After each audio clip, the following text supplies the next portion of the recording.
வணக்கம். நம்மள நெறைய பேரு power grid infrastructure investment trust அதாவது பிஜி இன்வைட். ஸோ இத நெறைய பேர் வாங்கி வச்சிருப்பீங்க. நல்லாவும் டிவிடெண்ட் வருஷத்துக்கு ஒரு ரூ. 12 டிவிடெண்ட் வந்து பெர் ஷேருக்கு வாங்கியிருப்பீங்க. இது ரொம்ப நாளா இத குடுத்துக்கிட்டு இருக்காங்க. ஸோ இப்ப இந்த டிவிடெண்ட் வந்து இது கன்டின்யூ ஆகுமா?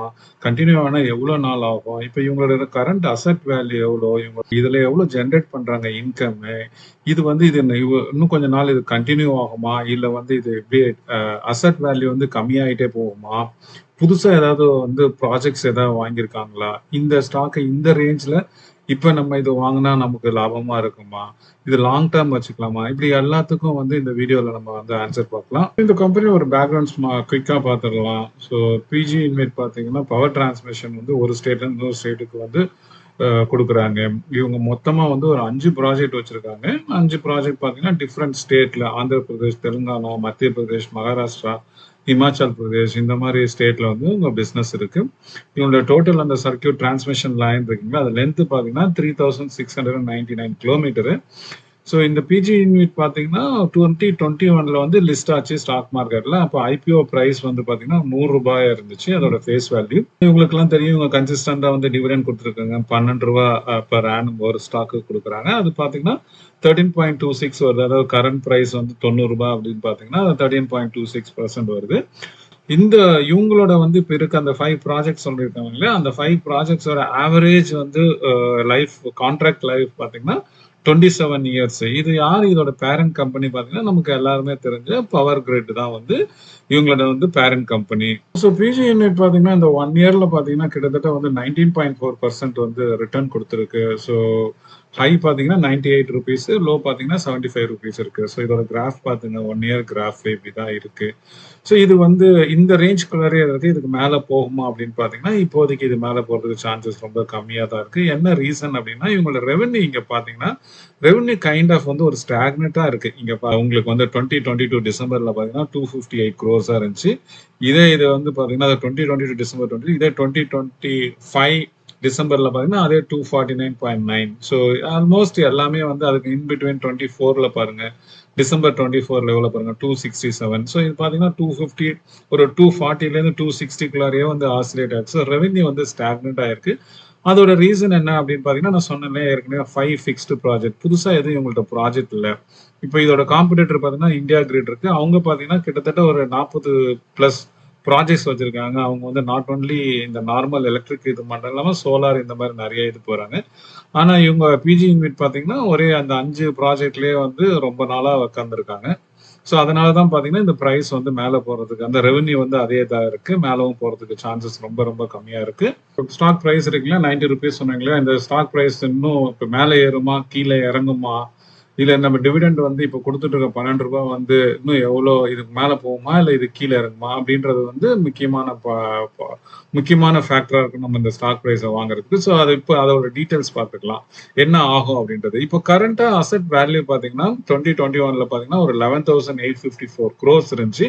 இப்ப அது வந்து பாத்தீங்கன்னா 9,800 crores வந்து இந்த 2026ல ஃபினான்ஷியல் இயர்ல வந்து குறைஞ்சிருக்கு. அதாவது வந்து 21-22ல பாத்தீங்கன்னா 11,854 crores, இப்ப 9,800 கிட்டத்தட்ட ஒரு 2,000 கோடி வந்து அசெட் வேல்யூ வந்து டிராப் ஆயிருக்கு. எனக்கு டிப்ரிஷியேட் ஆகும் இல்லைங்களா அசெட் வேல்யூ. ஸோ அதனால இவ்வளவு குறைஞ்சிருக்கு. இது ஃபர்தரா வரும் காலத்துல இன்னும் குறையறதுக்கு சான்சஸ் நிறைய இருக்கு. ஸோ இதோட வந்து இப்போ மொத்தம் 5 ப்ராஜெக்ட் சொன்னோம் இல்லைங்களா, அந்த 5 ப்ராஜெக்ட்ல வந்து 3 ப்ராஜெக்ட் பாத்தீங்கன்னா ஒரு வந்து அதோட பிரைஸ் இருக்குங்களா அதை ரீசெட் பண்ணுவாங்க ஃபினான்ஷியல் 2028ல.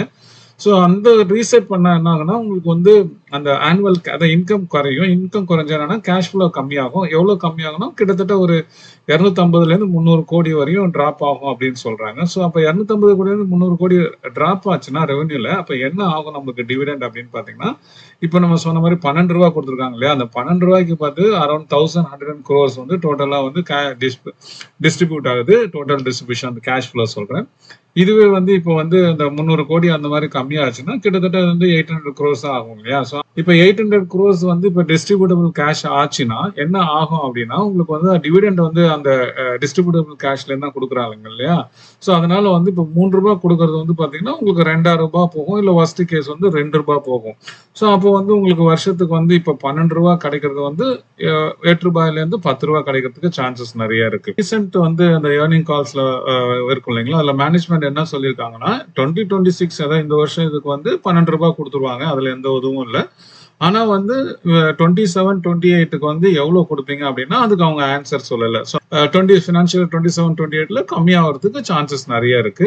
இப்போ நீங்க எல்லாம் பாத்தீங்க அசெட் வேல்யூ வந்து டிராப் ஆகுது, அதனால உங்களுக்கு ரெவன்யூ டிராப் ஆகும், அதனால உங்களுக்கு வந்து டிஸ்ட்ரிபியூட்டபிள் கேஷ் வந்து கம்மியாகும், அதனால உங்களுக்கு வந்து டிவிடெண்ட் கம்மியாகிறது சான்ஸ் நிறைய இருக்கு. ஸோ இந்த மாதிரி நிறைய நெகட்டிவ் ஃபேக்டர்ஸ் இருக்குல்ல. அப்போ என்னதான் பாசிட்டிவ் ஃபேக்டர்ஸ், இப்போ என்னதான் இது மேனேஜ்மெண்ட் வந்து பண்ண போறாங்க, அதாவது வந்து அந்த ப்ராஜெக்ட்ஸ் ரெவன்யூ வந்து இன்க்ரீஸ் பண்றதுக்கு அப்படின்றது நம்ம அடுத்த ஸ்லைட்ல பார்க்கலாம். ஒரு சர்டிஃபைட் மியூச்சுவல் ஃபண்ட் அட்வைசர் உங்களுக்கு மியூச்சுவல் ஃபண்ட் பொறுத்து எந்த சந்தேகம் இருந்தாலும் இல்ல வந்து ஒரு நல்ல வந்து மியூச்சுவல் ஃபண்ட் உங்க லாங் டேர்ம் கோலுக்கு தகுந்த மாதிரி செலக்ட் பண்ணணும், இல்ல ஒரு நல்ல ஸ்டாக்கை செலக்ட் பண்ணணும், இல்ல உங்க கரண்ட் போர்ட்ஃபோலியோ வந்து நெகட்டிவ்ல இருக்கு, இல்ல அந்த அளவுக்கு ரிட்டர்ன்ஸ் கொடுக்கல, அதை ரிவ்யூ பண்ணி ரீபேலன்சிங் பண்ணணும். இந்த மாதிரி இன்வெஸ்ட்மெண்ட் ரிலேட்டட் எந்த கொரிஸா இருந்தாலும் இங்க கொடுத்துக்கிற கான்டாக்ட் நம்பர்ல நீங்க என்ன ரீச் பண்ணலாம். ஸோ இப்போ என்னென்ன பாசிட்டிவ் ஃபேக்டர்ஸ் அப்படி இருக்கு அப்படின்னு பாத்தீங்கன்னா, இப்போ வந்து ரீசெண்டா வந்து அவங்க வந்து புது ப்ராஜெக்ட்ஸ் வந்து அக்யூர் பண்றதுக்காக ஒர்க் நிறைய நடந்துகிட்டு இருக்கு.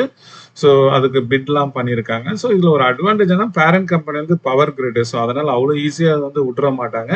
ஸோ கண்டிப்பா வந்து நியூ அக்விசிஷன் வரும் அப்படின்றத நம்பலாம். இதோட காம்படிட்டர் இந்தியா கிரிட் பாத்தீங்கன்னா நான் சொன்ன மாதிரி ஏற்கனவே 40+ ப்ராஜெக்ட்ஸ் வச்சிருக்காங்க. நாட் ஜஸ்ட் வந்து எலக்ட்ரிக் இது மட்டும் இல்லாம சோலார்லயும் அவங்க இருக்காங்க. ஸோ அதன் மாதிரி இவங்களும் வந்து பாத்தீங்கன்னா நிறைய நியூ ப்ராஜெக்ட்ஸ் வர்றதுக்கு சான்சஸ் இருக்கு. ஸோ ஆனா இப்போதைக்கு எதுவும் கன்ஃபார்மா நம்ம சொல்ல முடியல, ஏன்னா மேனேஜ்மெண்ட்டும் அது எதுவும் இப்போதைக்கு சொல்லலை. டெட் ரேஷியோ அப்படின்னு பாத்தீங்கன்னா உங்களுக்கு வந்து ரொம்ப கம்மியா இருக்கு. ஸோ அரௌண்ட் 6% தான் வந்து டெட் டு அசெட் வந்து அந்த ரேஷியோ இருக்கு. ஸோ அதனால வந்து இவங்களுக்கு வந்து பாரோ பண்றதுக்கு நிறைய சான்சஸ் இருக்கு. அதாவது வந்து எந்த ரெகுலேட்டரி இதுவும் போய் நம்ம ஹிட் பண்ணாம அழகா வந்து 6,000 crores மேல வந்து வாங்கலாம் நியூ ப்ராஜெக்ட்ஸ். ஸோ அதனால அது வந்துச்சுன்னா ஒரு நல்ல ஒரு வந்து இன்கம் நல்லா வர்றதுக்கு சான்சஸ் நிறைய இருக்கு. இந்த லாஸ்ட் 1 yearல பாத்தீங்கன்னா இந்த 85 to 89 ரேஞ்ச்ல பார்த்து இந்த நம்ம நிறைய அந்த ICICI Prudential plus HDFC mutual fund இவங்கெல்லாம் வந்து இந்த ஸ்டாக்கை வாங்கியிருக்காங்க. ஸோ இவங்கெல்லாம் வாங்குறாங்கன்னா அப்பனா என்னன்னா அதுல கொஞ்சம் வேல்யூ இருக்குன்றதுதான் அர்த்தம். ஸோ அவங்களுக்கு ஓரளவுக்கு இன்சைட் இன்ஃபர்மேஷன்லாம் நிறைய கிடைக்கும். ஸோ நமக்கும் வந்து பவர் கிரிட் பேரண்ட் கம்பெனி அப்படின்னும் போது இது வந்து லாங் டேர்ம் இவங்க வந்து புது ப்ராஜெக்ட்ஸ் வருவாங்கன்னு நம்புறோம்.